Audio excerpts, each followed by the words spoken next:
opening bow this Tuesday morning. Good morning to you. Over the previous 2 days on the S&P 500, up around about 3.6%. Friday and Monday, really strong days of gains on the S&P. Futures just about unchanged, just about turning positive off the back of some really dreadful house price data in America. Switch on the board and have a look at the bond market off the back of that. Another leg lower on 10-year yields, down by 14 basis points now on a 10-year, 4.0979%.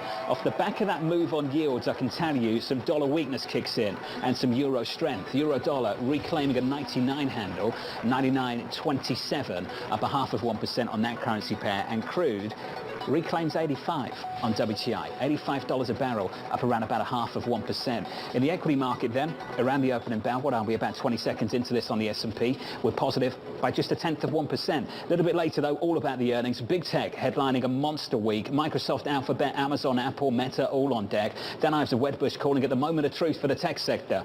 I think Dan said that about 10 different times over the last couple of years. But anyway, we're entering a crucial 3Q earnings season that'll either expose negative underlying fundamentals across tech, cause massive earnings cuts into 23 and further multiple compression, or prove that the bearishness and demise of growth tech was premature. Ed Ludlow has more. Hey, Ed.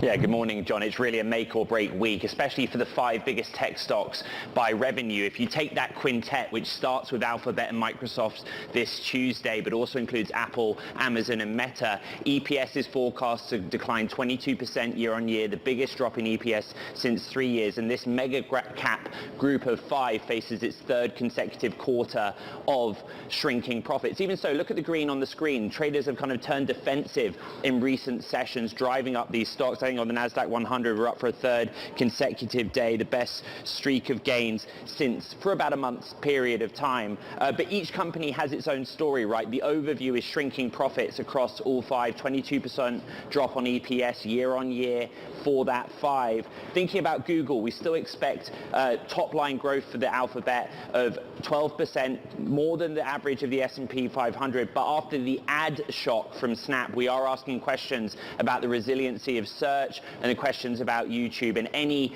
sort of wavering in commentary could change projections, which are for the story around Alphabet to improve over the next year. Microsoft, really interesting if you're coming into my Bloomberg terminal, projected to have its first single-digit sales growth, non-double-digit sales growth, going back 21 quarters. I think that gives a real sense of how the picture's changed. In terms of your earnings calendar, John, this is what the week looks like. We start with Alphabet and Microsoft this Tuesday, but it's a brutal week, and it all comes to a crescendo on Thursday, where you have Amazon and Apple, the kind of key names, but look at the others sprinkled throughout. Intel also going to be massively important given the commentary, I suppose, we're seeing out of the chip sector. Just about come to terms with calling Google Alphabet. I still can't call Facebook Meta. I know, I apologise. Meta, I'm just not there yet, Ed. One of the best, Ed. Looking forward to your coverage, buddy, a little bit later after the close. Ed Ludlow there on the West Coast. Sticking with tech, MKM's Rohit Kulkarni lowering estimates on Amazon, Google and Meta ahead of results, cutting price targets despite keeping a more optimistic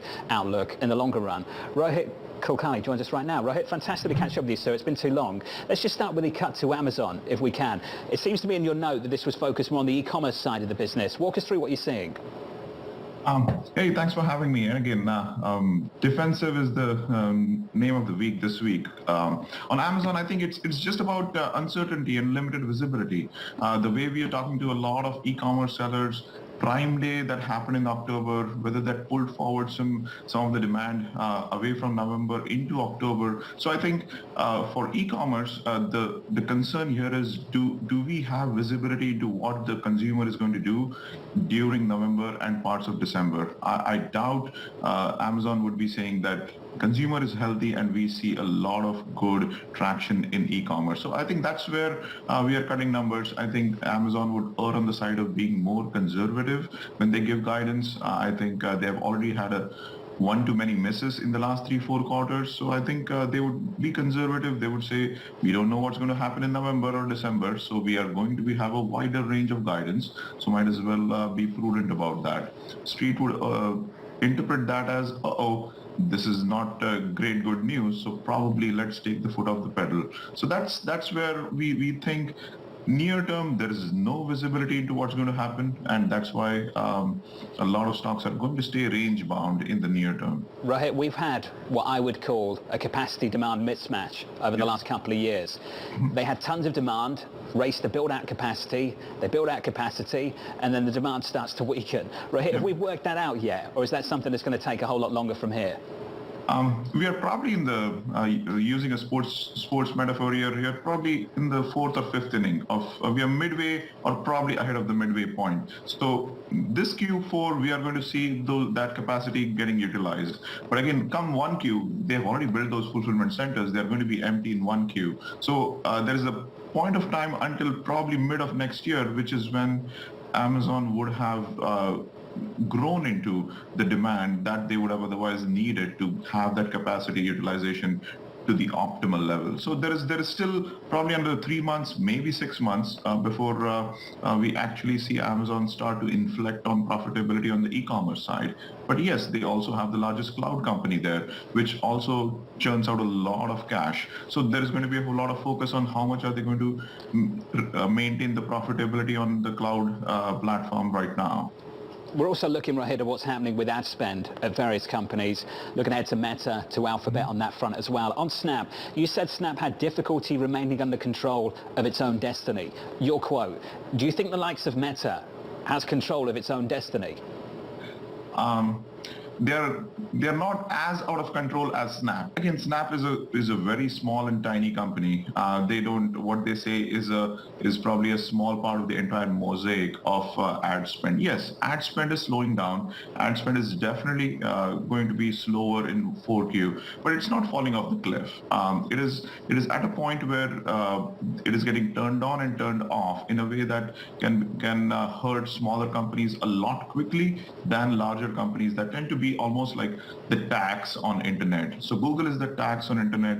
Facebook to some extent is a tax on internet. So the first dollar spent always goes to these two companies, and the waterfall tends to kind of dry out as you go to smaller companies like Snap and others down the waterfall. The only thing that I would say is if Snap was weak, brand spend is weak, so probably YouTube is going to be weak. Maybe Twitter is going to be weak. So that's how we tie the loose ends here.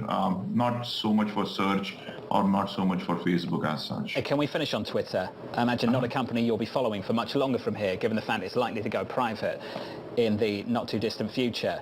Twitter reports. The reports around Twitter that they're cutting 75% of the staff if Elon Musk comes on board when that gets finalized and that deal closes. Rohit, as you look at the company, have the best already left? Are they waiting to watch what happens here?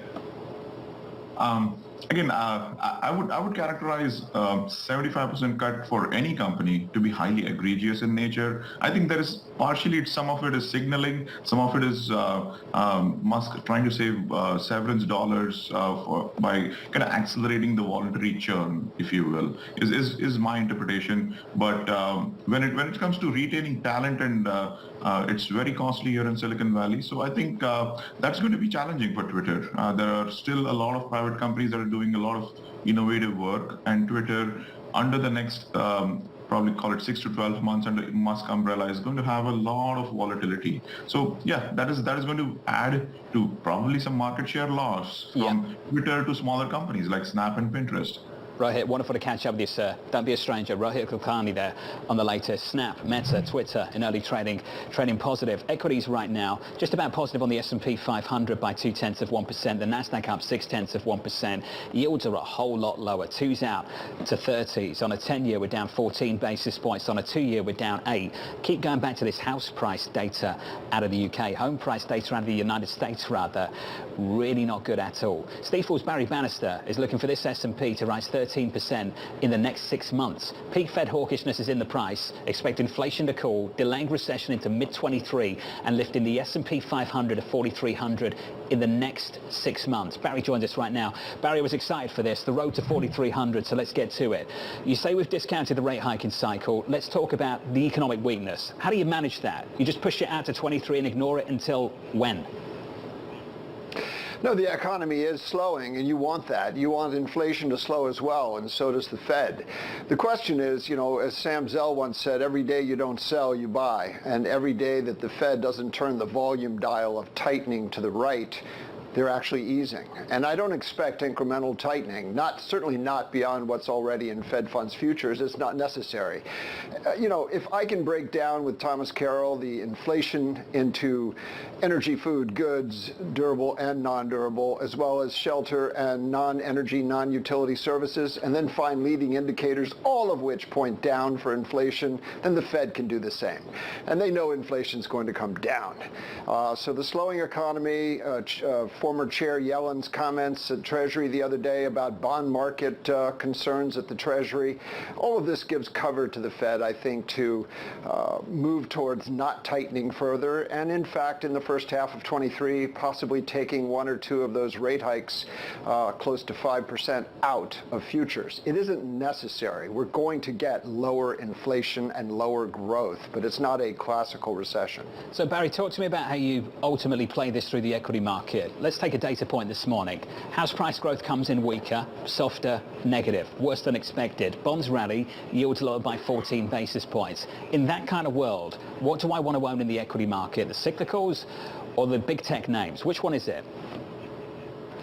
Well, as you know, the stock market's just a trade-off between two questions: economic growth, which drives earnings, and inflation, which drives your multiple. So price earnings times your earnings. That's your price. If you look at where we see inflation going, it's lower. So disinflation from a very high inflation environment. And if you look at economic growth, we do think it's weak. But again, a recession is income, production, employment, investment, and sales. I don't see that kind of universal weakness that you would classify as an NBER recession. So if I think the economy is slightly better and inflation is weaker, it pushes you back into growth stocks, and that would be big tech. So we'll see how the earnings are this week. You also want some cyclicals, though. I think the economy is oversold, and typically October to the following April, they're pretty good trades. It's a bad thing to fight that, just like it's a bad thing to fight the Fed. And so I like early cycle cyclicals. These would be banks, even housing for the intrepid, and semiconductor short cycle cyclicals. So I would go with cyclical, and I would go with a combination of growth and value. Barry, when you say the economy's oversold, let's build that out just a little bit more. I'm looking at high yield spreads at about 500 basis points. Historically, sort of slap bang on the average kind of spread you'd expect, and certainly not the kind of spread you'd expect in a recession. Can you learn anything from credit here whatsoever, Barry? Well, I look at high yield and IG, and the spreads are up, but they're certainly not worse than they were in the last decade. You think about 2011-12, 2015-16, 2018. We had some pretty big spikes there in yields and spreads. But if I look at the leading indicators for that, I don't see the kind of weakness in the default rate implied in those spreads that would justify a hair on fire panic moment here. I think the market is going to see a slowdown, is already discounted a slowdown, and the question is it going to get substantially worse and cascade into a recession? I don't think that's going to happen before middle to third quarter of 23, and that depends on what the Fed does really in the next 6 months. So Barry, of course, it comes to the price of the story, and I think the Fed game and the game around economic weakness feel like two different games. Barry, when you say to me we've priced in the bulk of the hiking cycle with a peak of Fed funds at 5%, I think most people would agree with you. When it comes to the consequences of that, the economic weakness associated with it, if you look at asset classes right now and ask yourself, how far are we on the road towards adjusting to a weaker world of economic growth? Some people push back against that, Barry, and point to credit spreads and just say, we haven't done the hard work yet. What do you say back to them? Well, back to the spreads. I mean, the corporates have termed out a lot of their debt. We don't have the crash in energy and raw materials that drove, for example, that huge spike about 6 years ago in high yield. So I am pretty optimistic that we won't have that kind of a blowout of spreads. They also are fairly cash rich, although the cash is not evenly distributed among the corporates. One thing I would say, though, is that when I look at the Fed funds futures, for example, Bloomberg FFJ3, the May futures, it's 5%, okay? It's just under 5%. That's about 0.5% more than the Fed probably needs to do, and we'll get some clarity on whether that's going to happen in the first quarter of 2023. If they start to backpedal a little bit, and I thought, again, Yellen's comments the other day were very important political cover, really, for the Fed. She rarely says anything that's not thought out in advance, very smart lady. For example, she endorsed a second term for Jay Powell publicly in late 21 when it was being waffled on by the White House. So when she made that comment about bonds, I thought that was very important for the Fed because they can use that as part of their holistic cover to throttle back if the economy slows and inflation slows, as I expect. Hey, Barry, we've got to leave it there. Can I just say, don't wait too long to come back on. It's been too long. Barry Bannister there at Stifel. Barry, thank you. Need to look at Chinese tech as well. The Nasdaq Golden Dragon China Index, 65 Chinese stocks in that index, got absolutely battered yesterday. Baba, JD, Baidu, all tanked at one point yesterday, close to 20%. Baba today, Alibaba, up by about 1%. I can tell you where the weakness continues. It's in China's currency. Coming up, that currency extending its declines to a third day. From a trade perspective, you could argue that dollar CNY could potentially go north of 750 quite quickly. Quite quickly, I think, is what the Chinese want to stop. That conversation up next.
From a trade perspective, you could argue that dollar CNY could potentially go north of 750 quite quickly. Quite quickly, I think, is what the Chinese want to stop. When you look at capital flows, yes, we've had capital outflows in terms of bond markets and equities, but it has been relatively orderly. China's yuan plunging to multi-year lows, signaling the PBOC is loosening its grip on the currency and stoking fresh volatility in equities. JP Morgan's Marko Kolanovic seeing an entry point amid the sell-off, writing something that sounds a whole lot like what he wrote back in June.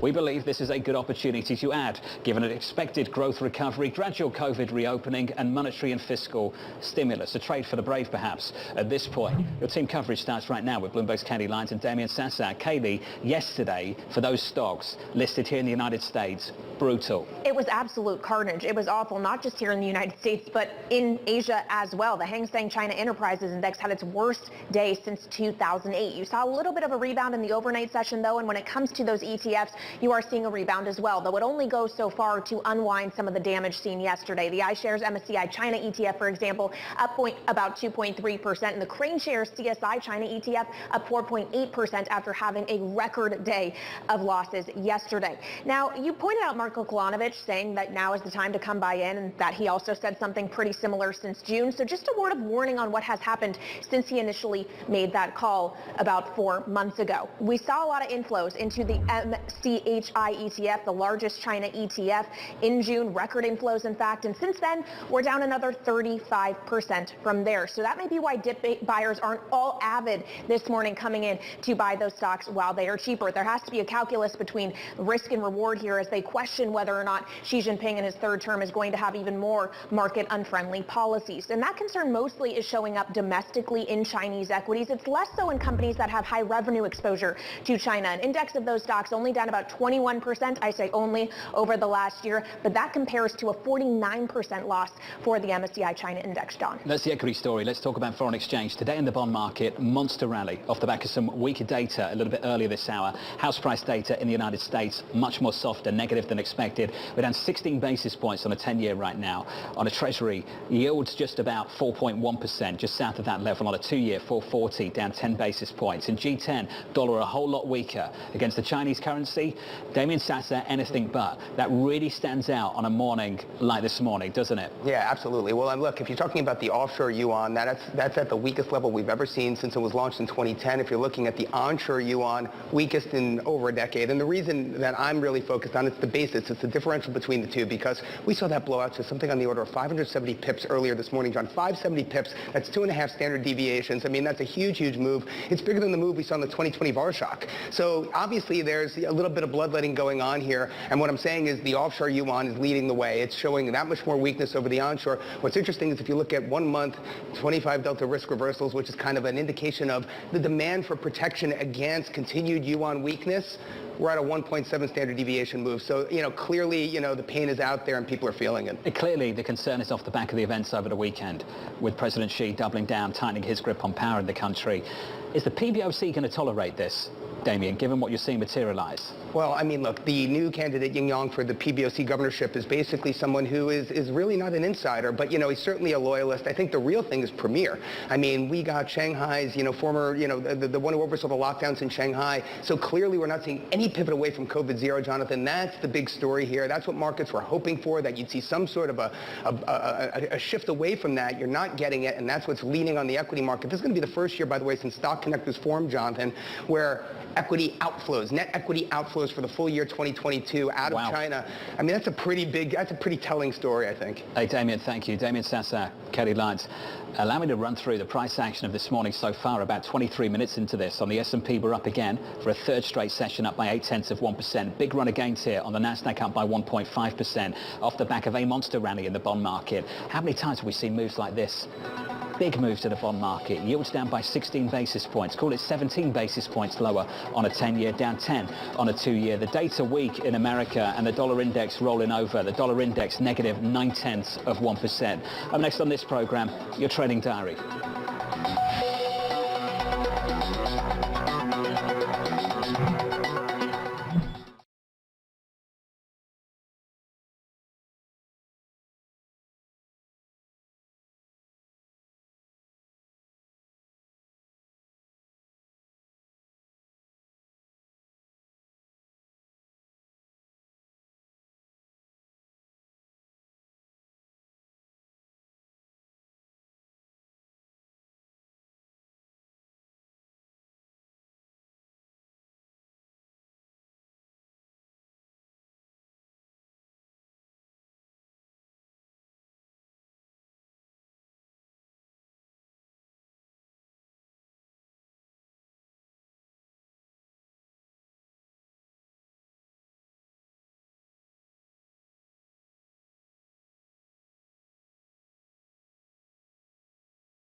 thought Tuesday would be boring. Right now, anything but. About 26 minutes into the session, the dollar's weaker, the bond market's absolutely ripping, yields are much lower, and equities are up as well. Yields down right now on a 10-year by 16 basis points. That's the price action. Here's your trading diary. President Biden speaking at 2 p.m. Eastern, followed by earnings from Alphabet and Microsoft after the closing bell. Meta and Twitter reporting on Wednesday, then it's Amazon and Apple on Thursday, plus a busy day of data with jobless claims, US GDP, and an ECB rate decision. And we close out the week with a BOJ rate decision coming up on Friday. From New York, that does it for me. Thank you for choosing Bloomberg TV. This was the countdown to the open. This is Bloomberg.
From the financial centers of the world, this is Bloomberg Markets with Alex Steele and Guy Johnson.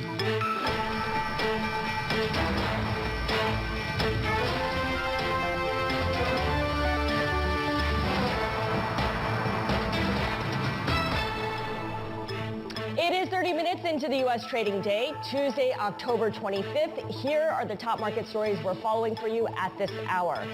Feeling the pinch. How confident are consumers in the face of persistent inflation? Dana Peterson of the Conference Board joins us to give us her insight. Tech earnings on tap. Microsoft and Alphabet kick off third quarter results for big tech. Investors are rewarding companies like Coca-Cola and UPS that can manage through a slowdown. And Sunak forms his government. Personnel as policy. Who does new British Prime Minister Rishi Sunak tap for his cabinet? From New York, I'm Scarlett Fu with Guy Johnson in London. Alex Steele is off. Welcome to Bloomberg Markets. Scarlett, the data today are extraordinary. To be honest, the earnings are pretty extraordinary, but take a look at what's hitting the screen right now and take a look at what has hit the screen already. The data over the last half hour are bleak, to say the least. The Case-Shiller data on housing, absolutely extraordinary, rolling over really quickly. And we're now starting to get some pretty weak consumer data as well. Scarlett, you and I were kicking it around first thing this morning. We're trying to work out what's discretionary right now for the consumer, for the economy. I think we're beginning to figure out that the consumer is being hit pretty hard and the housing market is rolling over pretty fast. Yeah, it's definitely a case of consumers feeling the pinch and, of course, companies responding to that as well. Yep. And the consumer confidence data really shows how gas prices rising is starting to really pinch consumers in terms of how they feel about things going forward and how they're going to spend, especially as we head into the crucial holiday shopping season. Let's talk about the data. Let's just break it down so we can actually look at the numbers. The Conference Board Consumer Confidence number, the headline number 102.5. The previous number was 108. That's been revised a little lower. The market was looking for 105, 106. Bloomberg Economics 104. Present situations down to 138.9. Expectations down to 78.1. You've also got some fairly grim Richmond Fed manufacturing data in there as well. Dana Peterson, the Conference Board's chief economist, joins us now. Dana, how should I be reading this data? It doesn't look too good. Well, that's exactly how you should be reading it. Consumers are definitely feeling the pinch from higher prices for food, for energy, for housing, for just about everything, and that's certainly affecting their sentiment. Also, consumers are starting to see in the news that there are some layoffs happening. Even though the job market still remains pretty strong, we are going to see fewer payrolls going forward, probably some uptick in the unemployment rate, and consumers can kind of feel that in the wind. And Dana, when you release the Conference Board Consumer Confidence Report, there are different aspects of it. There's the expectations, there's the present situation. What kind of story do these different measurements tell us about the U.S. consumer? Is there nuance in here? Sure, there is. The present situation tells us how consumers are feeling right now, and we definitely saw a dip back to some levels we saw earlier this year. Consumers are not feeling that great. They're starting to pull back on spending, especially spending on goods, and that's starting to show up in the data. Also, the expectations number tells us what they think for the next 6 months, and that measure is still telling us that consumers think that a recession is around the corner for them. When, Dana? What is this data telling us about the specificity of that recession? Are we already there? When is it going to come? Can you be a little bit more detailed in terms of what this data are telling us about exactly the timing around that recession? Sure, the expectations gauge has been below 80, and anything below 80 signals recession, and it's been below 80 for several months now. And so our own forecast suggests that the recession is actually starting right now in the fourth quarter, and that's going to extend into the first half of next year. And all of our indicators, our leading indicators, are saying that recession is now. Also, that the probability of recession at any point over the next 12 months is very high at 96%. So we think it could be starting now. Certainly that's fungible, but we are headed for a recession, certainly as the Fed is raising rates very quickly, very aggressively. This is really the most long-awaited recession I can think of. We've been hearing about it since the beginning of the second quarter. And if you're right, Dana, it's happening right now in the fourth quarter. We've already seen companies and consumers brace themselves for this slowdown. What does further belt-tightening look like? Sure, it means reduced spending, certainly on services. When we look at the data, vacations are still, people are still looking to go on vacation, but still now when we look at the spending data out of the BEA on services, it's starting to come off a little bit, certainly as people are seeing prices rise for services, and also they're getting a little nervous about whether or not they're going to continue to see big increases in wages, and also if there are going to be any layoffs. Dana, how does it break down socioeconomically? How does it break down with age? What are the demographics telling us about where the pain is being felt right now and where it's going? Sure. It's interesting. The people who are the most morose about the outlook are older Americans and also the younger ones. And I think that's because the younger ones have never experienced inflation. This is new to them.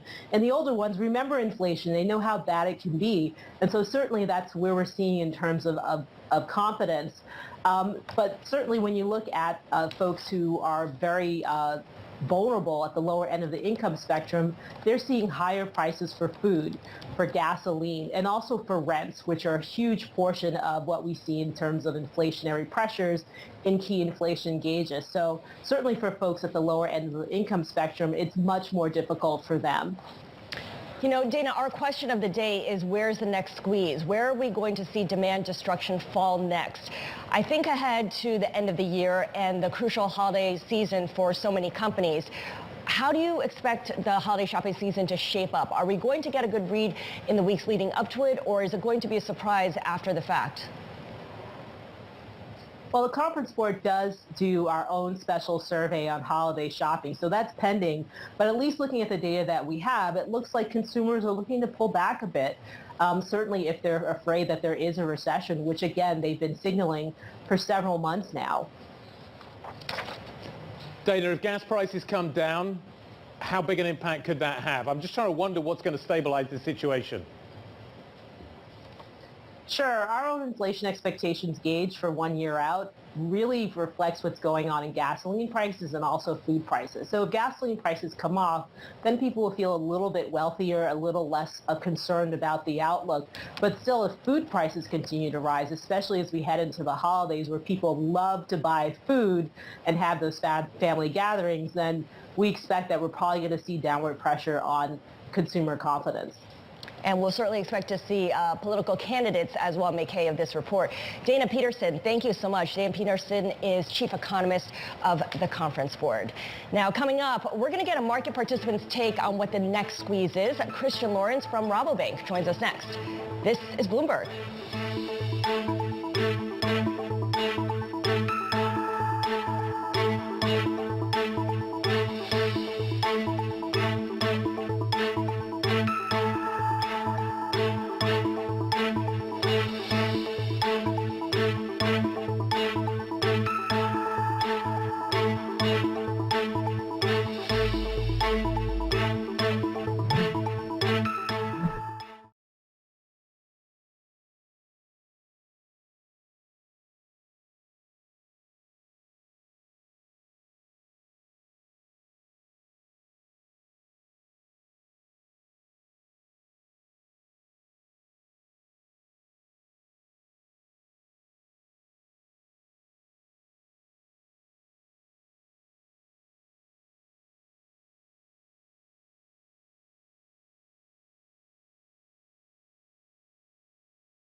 earnings season is here. The earnings are starting to pour in. The numbers are holding up. I certainly wouldn't expect anything in the way of a bearish trend in the dollar to persist for any significant length of time.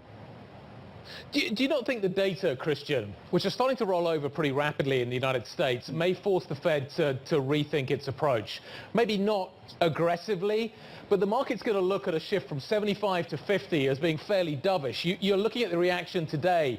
Tech's absolutely purring right now. You've got stocks that are certainly impacted by duration having a fairly good session. Won't even a move from 50 to 75 kind of create that kind of sense, but on steroids? Well, I think the pattern of 75, 50, 25 is as close to a done deal as we can get in this environment. So we're talking a policy rate of 5% in the first quarter. But where I think perhaps the market's wrong is then expecting rate cuts before the end of the year. You know, I do think there's going to be a recession. I think there's going to be a significant slowdown in growth, but I just don't see inflation coming off in quite the way that perhaps some participants in the market do.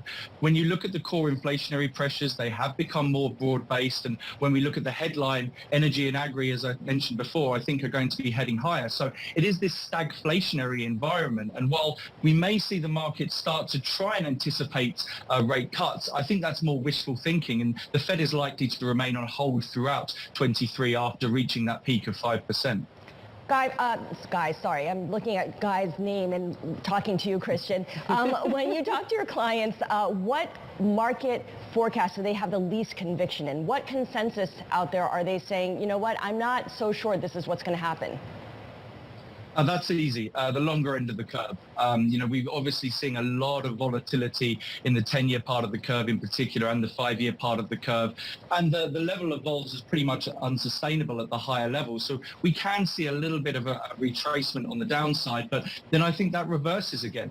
You know, even if we knew exactly how data was going to pan out over the course of the next year, the Fed's reaction function is still the unknown. We could well see an environment where inflation remains sticky, as I expect, activity slows down as I expect, but perhaps the unemployment rate doesn't rise that rapidly. And then you're in a very different environment. For me, the main point isn't going to be inflation, which I'm pretty convinced is going to be sticky, but it's going to be the labor market. Because if people start losing their jobs, that's when the Fed's position becomes very difficult to maintain. So that's actually what I'm watching more closely than inflation for 2023. They've certainly indicated that they need to cause some pain in that space. Christian, great to catch up. Christian Lawrence of Rabobank, thank you very much indeed. What do we got coming up for you talking of a recession? Top Wall Street bankers sounding the alarm on such a recession in the United States and more importantly in Europe. They see that certainly as being a significant risk in the near term. We're going to bring you their remarks next. This is Bloomberg.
It's time for the Bloomberg Business Flash. A look at some of the biggest business stories in the news right now. I'm Ritika Gupta. Adidas has ended its partnership with Ye, the rapper and designer formerly known as Kanye West.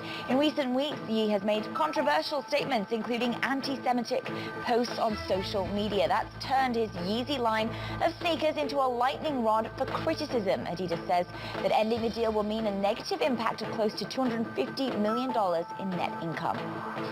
General Motors rode its full-size pickups and luxury SUVs to a big earnings beat in the third quarter.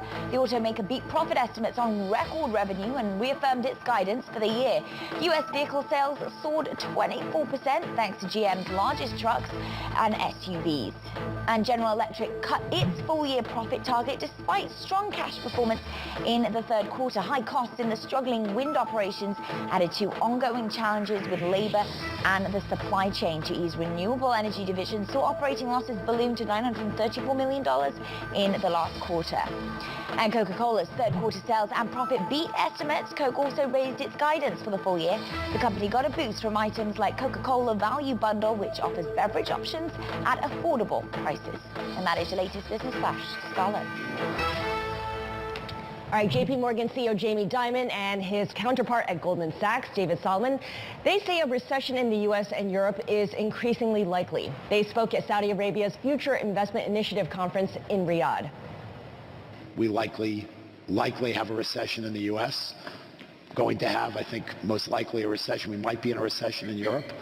And so until you get to that point that you see a change, whether it's in labor, the demand side, you're going to see central banks continue to move on that trajectory. You know, they'll take a pause at one point. Conditions around the world to tighten. It's rational to take a pause because any 3 months doesn't matter that much. But American consumers, eventually the excess money they have is running out. That'll probably happen sometime mid-year next year. And then we'll know more about what's going on with oil and gas prices and all that kind of thing. So we'll find out. We'll find out. Maybe we're already starting to find out. Jamie Dimon at JPM and, of course, David Solomon at Goldman Sachs speaking at the Saudi Arabian Future Investment Initiative conference, which is taking place currently in Riyadh. Scarlett, the data are starting to point us in the direction of the consumer slowing down. The consumer, judging by the Conference Board data, already starting to see a fairly significant impact. And I think the added element now is this rapid slowdown that we're seeing in the housing market. The lower socioeconomic groups have been hit hard already, but as you start to see housing rolling off as well, it's going to feed up the income ladder. Yeah, and it definitely feeds into perceptions of wealth, although those people who have locked in their mortgage rates when mortgage rates were at rock bottom levels, they're feeling pretty good because of the equity that they've built up. One thing that's interesting from the bank earnings season we heard was Brian Moynihan of Bank of America saying that among lower income households, they're sitting on 5 times the amount of savings they had prior to the pandemic. So there is a bit of a cushion there that people have built up because of all the pandemic giveaways from governments during the pandemic. So that is something that we'll need to take into account in terms of how people get through this upcoming recession. But as you were just hearing from Jamie Dimon, he thinks, the boss of the world's biggest bank, he thinks that will run out sometime next year. And yes, that number is high historically, but historically we haven't had gas prices doing what they're doing right now. We haven't had food prices doing what they're doing right now. They are going up really quickly at the moment, and it's that inflationary story which is really starting to hurt the consumer at the moment. The labor market's still holding up relatively well, but you are seeing that inflationary story making it not feel that way. And I think that's what's showing up time and time again in all these consumer surveys. The consumer is feeling pressured. They're still spending right now, but for how much longer, to Jamie's point? Right. It's hard to make comparisons to previous downturns when previous downturns all featured low inflation and a situation where central banks are trying to get inflation going. We have the opposite of that now, and it's still unclear how that's going to affect investor behavior and consumer behavior. Well, yeah, so it's interesting. You talk to Mike McKee about this. He says you've got to watch what consumers are doing, not what they say they're going to be doing. But we are now starting to see some of the kind of actual real behavior starting to change. And I think that's the thing you want to be watching out for right now. But the surveys, as we were hearing from Dana Peterson a little bit earlier on, suggest that we are already in a recession right now in the United States. Yeah, she says watch gas prices and watch food prices. That's what's going to impact people's behavior. All right, we've got much more coming up on Bloomberg Markets, the European close. It is a big week for tech's most influential names. We've got Microsoft, we've got Alphabet. They're all going to be out with their results after the bell. Mark Stokel, Adams Fund CEO, owns both those names, and he will be joining us next right here on Bloomberg.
We are an hour into the U.S. trading session, and Abigail Doolittle is tracking all the moves. So we had a consumer confidence read that was worse than expected, but it's not affecting equities. Well, it's interesting, Scarlett, because you could make the case that bad news is good news. Maybe we're seeing a bit of that here with a three-day rally for the S&P 500 and the NASDAQ 100. Big tech really leading the way, and that also has to do with the fact that bond yields are in.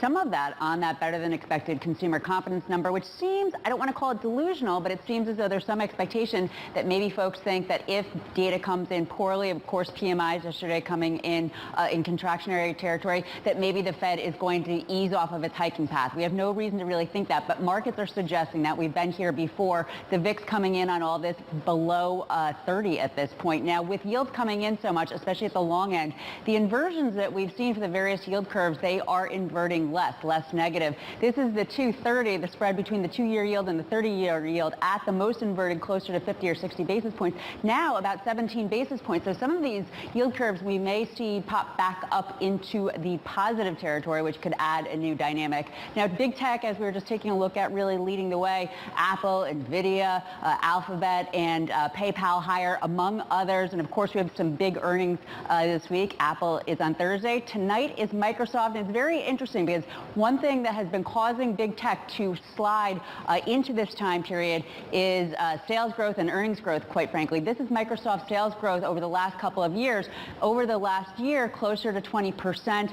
The last quarter that they reported, 12.4%. Well, we may be looking at single-digit growth. The sales estimate, Guy, as you know, is 9%. And something I would point out, Apple on Thursday, their fiscal third quarter sales number is 1.9%, barely growing. A couple years ago, if you remember, their sales actually went negative. For next year, that's 4.6%. This is one of the things that investors are eyeing in terms of some of the negative trading activity that we have had, but not today. A nice continued rebound rally.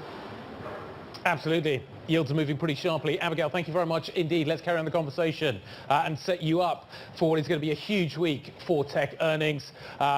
We've got a whole raft of them. You're going to want to pay attention. This is a bunch of stocks that has re-rated pretty sharply so far this year. So 5 of those names, Meta, Apple, Alphabet, Amazon, Microsoft, comprise 40% of the weight of the NASDAQ 100.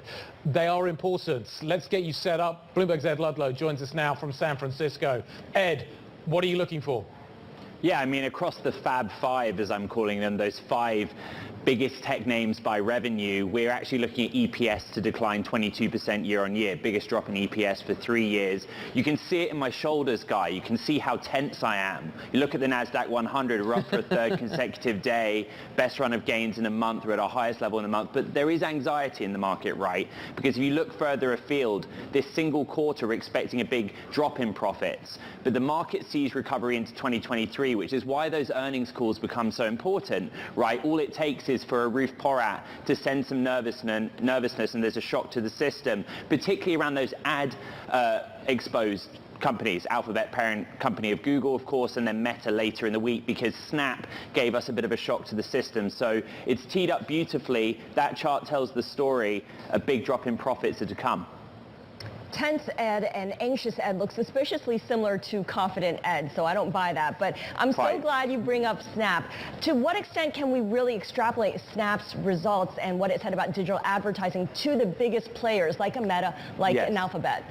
Yeah, I think what was hard from Snap's earnings and the commentary from executives around the call was how transitory those issues were, specifically to Snap, right? They talked with some granularity about the pullback in budgeting, in ad budgets, for example, but also they were pretty clear. This is high inflation hurting the consumer pulls back spending, and the advertisers themselves get nervous. One really interesting factor which we've been talking about for what seems like years is the changes to iOS ad tracking. They were specific that platform policy change hurt Snap in the quarter. Every time we've been into a Meta earnings in recent quarters, we've been bracing for the material impact of those iOS ad tracking changes, and so I think there's an expectation that we want to hear that here. But it's fine margins, right? I think in that chart, Abby was talking about Microsoft heading for its first single-digit growth going back 21 quarters. Alphabet is forecast to have 12% sales growth, slightly ahead of the S&P 500. But what if it misses? How does that change the psychology of the market? I think it's very fine margins here of what we're looking into. Ed, what have we learned from the chip sector about what's going to happen in the hardware sector? Names like Microsoft instantly spring to mind. You're seeing a PC slowdown. How does that feed into names like Microsoft? Yeah, I think what we've learned is that we were wrong, that the idea that we started with at the beginning of this year, that there would be an endless cycle of quarters of expansion, isn't going to happen. But we treat the chip sector like the crystal ball almost, right? It's a leading indicator, even if it's a soft leading indicator. We know that there's a slowdown in consumer electronics. We also see some softness in areas that are more resistant traditionally to recession. For example, enterprise spending, we get a lens through that through data center demand for chips. There's signs that that's starting to crack as well. So it is worrying, and of course there are a number of chip names that report over the next 2 weeks, and we'll have to see what their lens and view of the world is, not just from their ability to supply, because that story's changed, but what the demand picture is globally. I'm a Scar on this. I think you look pretty relaxed going into this earnings season. It's the California sun in my face. Oh yeah. Sounds pretty good standing here in London, I tell you. Ed, great stuff as ever. Thank you very much indeed. Good to see you back in San Francisco. Let's carry on the conversation surrounding the tech earnings story. Mark Stokel, Adams Fund CEO, joins us now. He owns Alphabet, Microsoft, Meta, Apple, and Amazon. What are you looking for, Mark? What are the highlights going to be? Where's the fear creeping in? Well, I think one of the concerns is, and Ed just sort of alluded to it a bit, is the number of people that are worried about this and that are counting on good things happening. I do think that in some respects there's a little bit too much emphasis put on this near term. Certainly longer term, you know, we need to see some things that are with each of these companies that prove that they're doing some good things. But in the near term, with everything that is unknown, whether it's recession, interest rates, the macro with the war, it's a little troublesome to think that everything is going to rely on this. But that's the reality. Everybody is looking at it because they're the biggest stocks. I do think that as you look at them, certainly reporting tonight, Microsoft. You know, Microsoft is an incredibly durable business. They are. We do think that Azure will come through with sort of low 40s growth rate, which we think will be enough. With Microsoft and with all of the other companies that they're going to be reporting in the next couple of days, the good news for the sector is the expectations have come down a lot. Mm-hmm. And I do think that will help. You will see slowing revenues, as Abigail mentioned. You will see some margin pressure on some of these companies, but I think that's where trying to decipher where the durable business models are and where the business models that are a little more suspect, you need to be able to divine that a little bit to try to figure out where you want to be. Okay, so it sounds like certain companies will be treated more like utilities, others will have room to really change up their spending. I want to ask you about Meta because investors are now targeting the company. You've got Altimeter Capital Management's Brad Gerstner, who owns about 2.5 million shares, only 0.1% of outstanding shares, writing an open letter to Mark Zuckerberg and asking for the company to cut back on metaverse spending in order to get its mojo back. Do you see Mark Zuckerberg dialing back spending on the metaverse? That's a big question, and it's a really good question. I would be a little surprised given the way he has approached this. In some respects, it would be a little bit like when Jeff Bezos was at Amazon asking him to dial back. It's not something that they tend to do. Although I will say, you know, one of the things that I think allowed Mark Zuckerberg to move into the metaverse in such a big way is that the core Facebook business was doing really well. And, you know, timing is everything. And it was almost when he made this announcement, the core Facebook business wasn't doing as well. Yet they were spending, you know, $15 billion a year on the metaverse. I think that if Zuckerberg and the company want to throw something to the investor, I think that we would need to see that the spending come down. Mark, can we just talk a little bit about China? Chinese tech absolutely battered over the last few days. What do you think about that? How should I be thinking about China from the perspective of US companies as well? Is it increasingly going to be off limits? How are you thinking about the China question with relation to these stocks? It's an easy question for us, Guy, because China's off limits. The transparency just isn't there. And when you really look at the kind of transparency we can get here in the United States in a open, free, democratic, capitalist society versus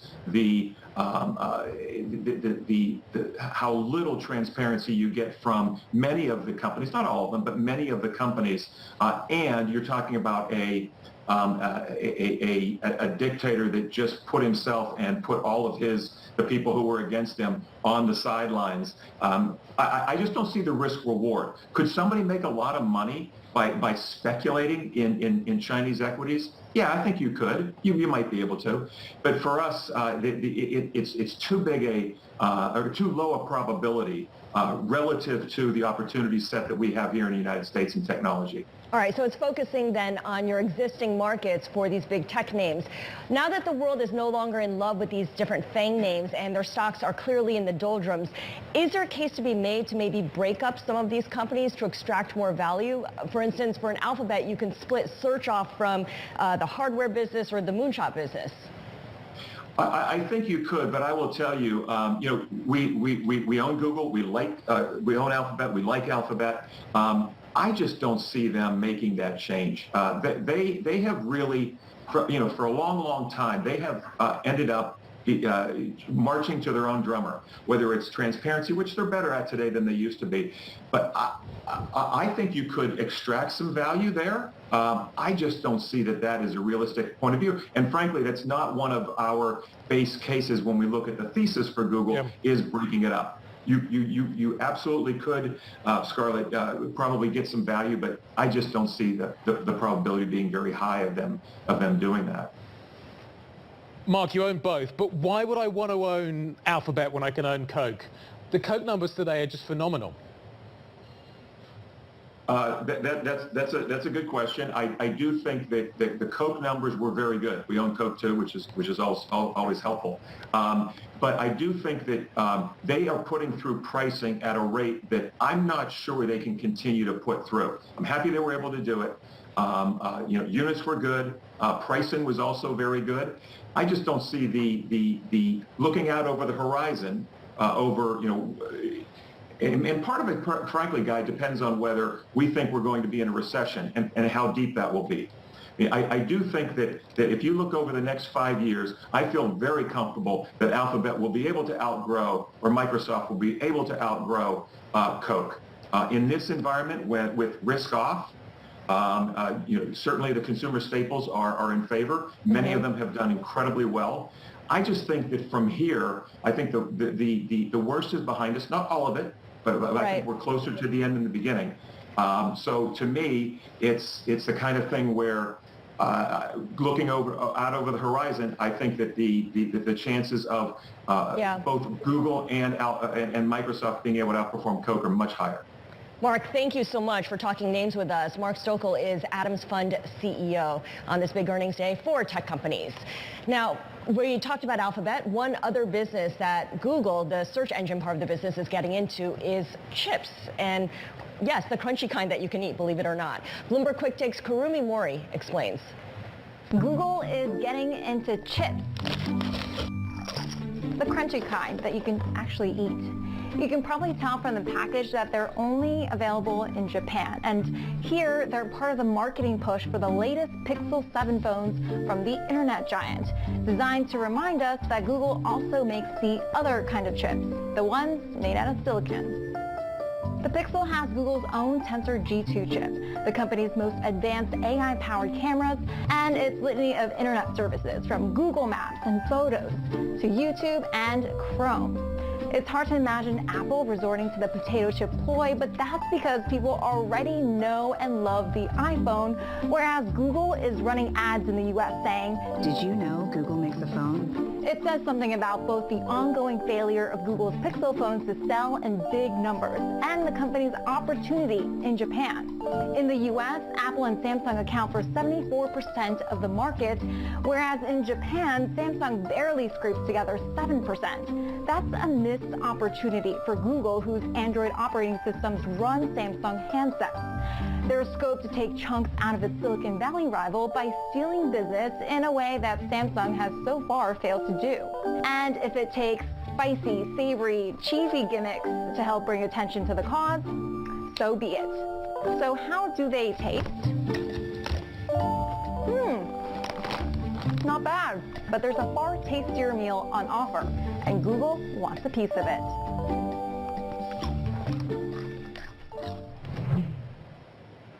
She looks like she's enjoying those. I'm British. Chips should be soggy and covered in vinegar. Kurumi Mori of Bloomberg Quick Take. Okay, what do we got coming up for you? General Motors posting a big earnings beat, shares trading higher as a result of that. We're going to have our interview with CEO Mary Barra. That's next. This is Bloomberg.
Keeping you up to date with news from around the world, here's the first word. I'm Ritika Gupta. Rishi Sunak has formally taken over as the Prime Minister of the UK. Standing outside number 10 Downing Street, Sunak promised to fix the mistakes made by his predecessor Liz Truss.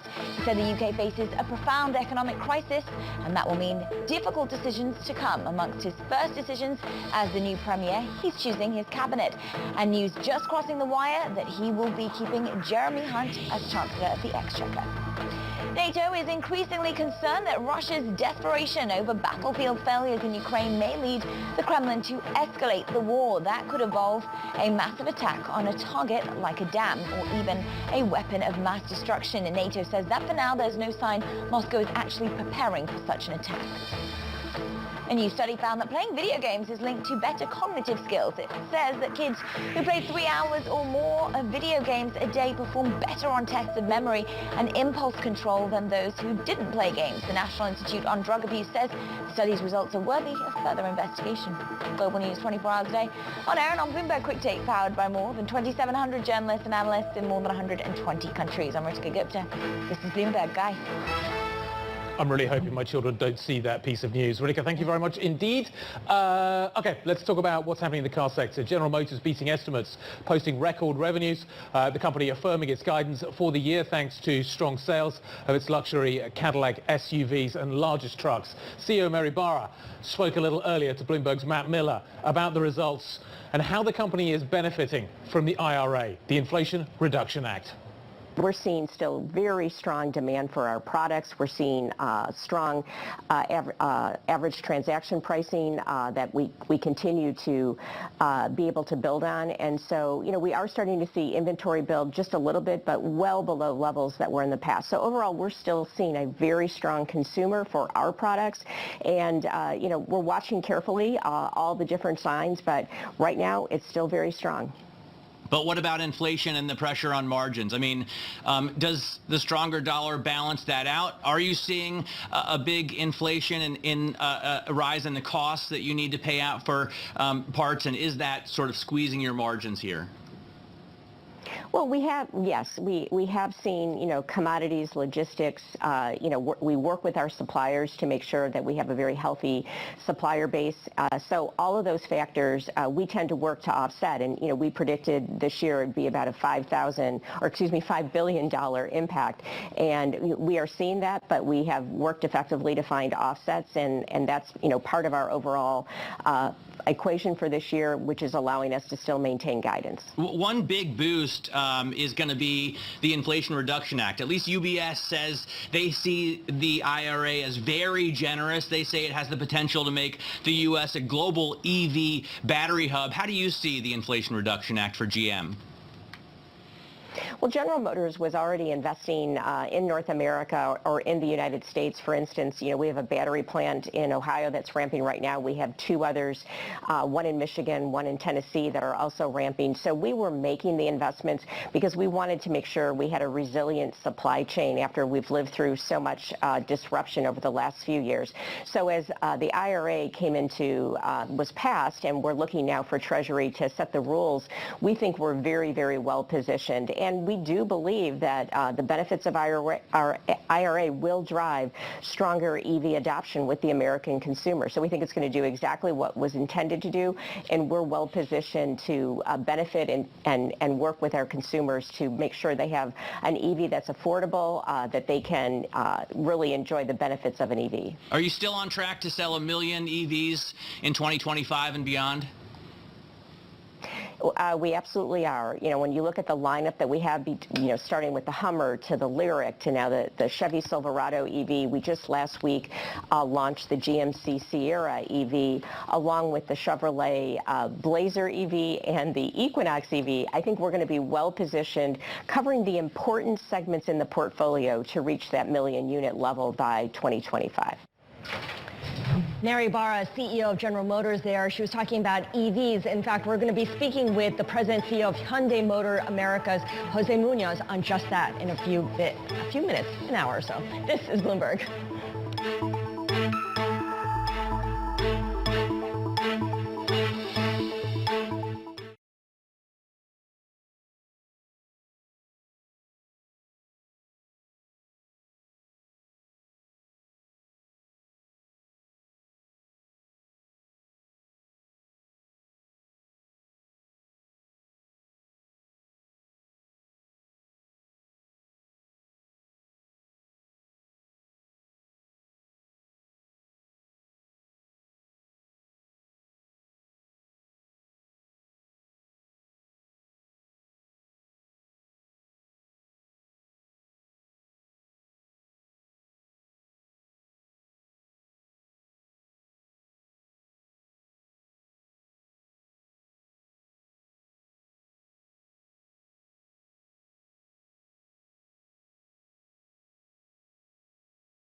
So as we approach the close here in Europe, stocks are near session highs.